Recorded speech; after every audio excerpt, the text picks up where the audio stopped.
Hello guys, welcome back to the video and to the channel. This is Trigo and we're back for more Scotland stuff. This is the second day. Just like I said in the last video, we'll be going around Falkirk and we're going to the Stirling Castle, and I don't know what they look like, so yeah, I don't know where they are, so that's why we're exploring today. And we're also going to Kelpies since we didn't go last night from the last video because it was raining, but now I'll show you the weather. Tabi, tanawa na to. May weather guys. Linaw na. There's blue sky. Mga bungalow ni mga bay diri.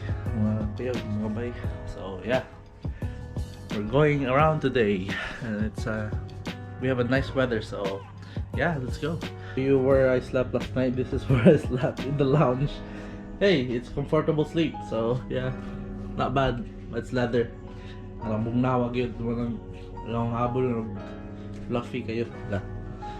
But you know, magkinaubay pa tayo sa akin, di ba? I tried turning this TV on but I couldn't. I can't bother to have my phone anyways. That's where the girls are sleeping, Raven and Georgia. And my mom and dad here.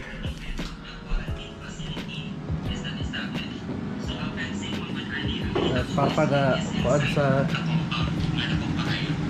breakfast. Yung tabang ko niya. Tawag sila. Tawag ko sila. Oh yeah, I forgot to tell you guys, anime na nga on last night. Well, it was raining. It was quite relaxing actually. Muna yung likod na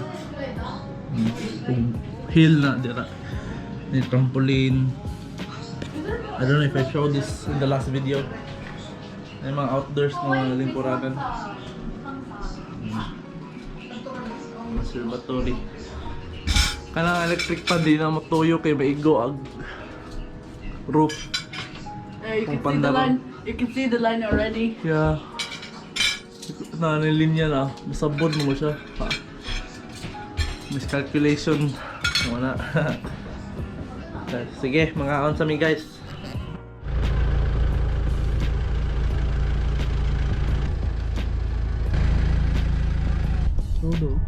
Alright guys, we're heading to Stirling Castle now. It's gonna take like 22 minutes. Continue on A905 for 6 miles. Oh, gamit Google Map. We should be there by 11:30. We booked we booked a place there. What kind of town? Wait, this is a cemetery. Is this the church you're talking about, Mom? Simbahan. What do you mean? Cemetery nila po.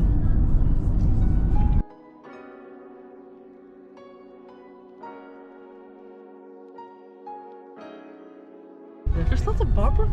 I'm not seeing that one. The shop is open. Good. Oh, building. Gee, you just follow the road. Yeah, follow to the left.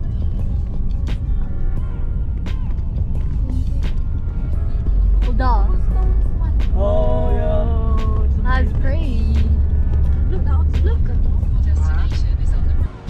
Hello guys, nalami sa Stirling Castle. Narag Castle nila. I think it took us like 25 minutes. 25 minutes. And I would say, wag nata sa taas sa buntod. And nanapin yung mga cemetery ito. Hala. Oo, mga cemetery. Manood ta guys. May tower ito to. I don't know if you can see it. Yes, yeah. May castle guys.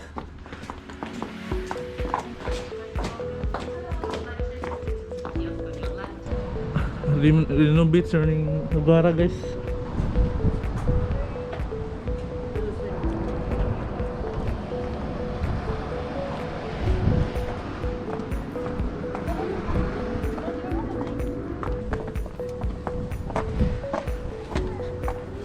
There's a cannon.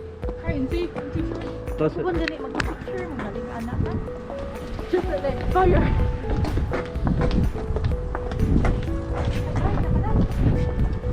there's no way you could open this again.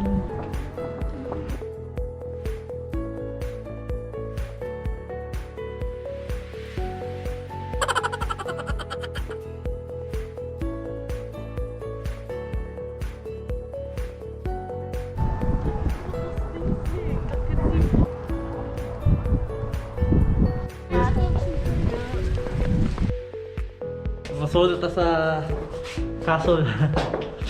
Ngit. Ngit-ngit na. Oh, where are those long things? I don't know where they're for. Oh, look at that. Oh, yun dyan. Bisuhan siguro. Under. Whoa. Sila yun naman. Book now, guys. Palace here at Stirling. We have 31 of the originals upstairs in the head's gallery. We have 37 replicas which hang on the ceiling of the chamber, the inner chamber. So our father James V passes away. Later that year, her mother then. Banan po, guys. Yan. Eh, karaan na kayo. Manay sa Queen's Quarter kanina, guys. Wala. Wow. Queen Mary of Guys orders her guests to maintain safety. Karaan kayo. Ano? Chimney, no? I think that's their coat of arms, I would say. Yung mga design, guys, o sa wall. Your chair. No, the furniture, the decoration, direction of furniture that belongs to Mary of Guise that's now housed in museums. So then the armoire, the wardrobe next door. Nice, no? Yeah.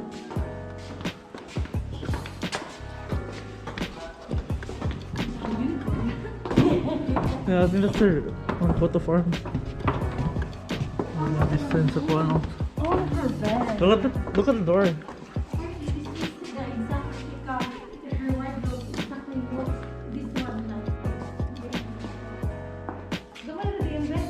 Yeah. Piyawa, guys.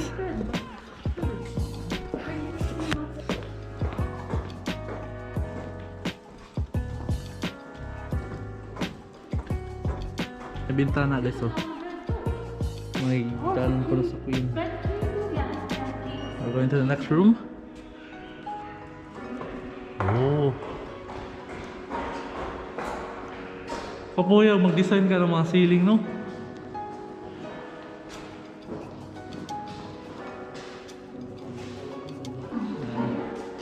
Another chimney, guys. They have different designs every time we go into another room.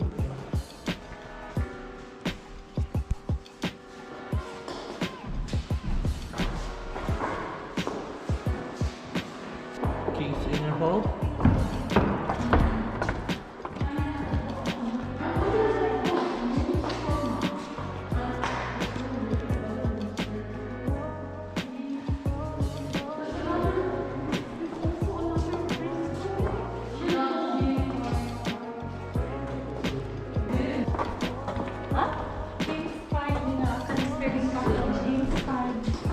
Puntahan guys, so. As well as learn about all the symbolism, because each of them has a certain thing Yeah. that James V wanted to keep.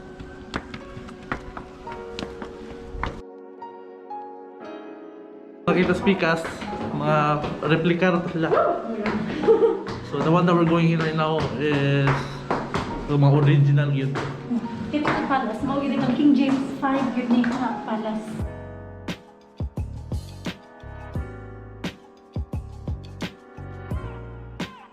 Young prisoner. Oh my God. The baby when he came. So, wow. King Henry VIII. Kaya pag hinisama ka. Madalawin daw sa'yo. Aman isang buwan. Anak sa King of France. Yeah, man, wala. Ah, so namin yan na po siya another French. He built a new palace at Stirling Castle.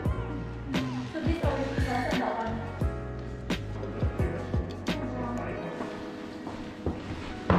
And 1539, so the trees that created were cut down in 1539 and forward. There's a jester. Alright guys, kani sila mga carvings dire kuno sa 1500s pa ni mo ni mga original yun. Mga agkatong mga kahoy nga gipang gamit ni mga gipang carve mga 1300s pa. Giputol and then gi-convert na ni one gi-carve. Alright guys, manggawas na may paubos.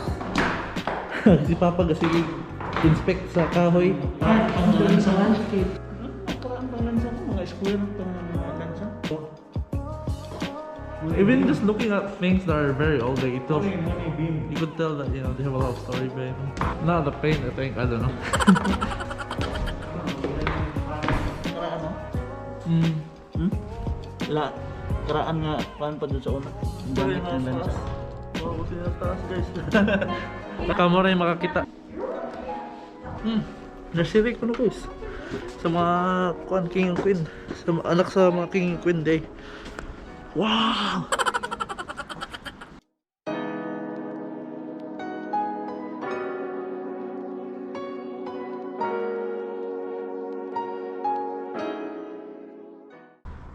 Muna iriha sa mga Ano yung steel window sa unang panahon? window. Awa guys oh.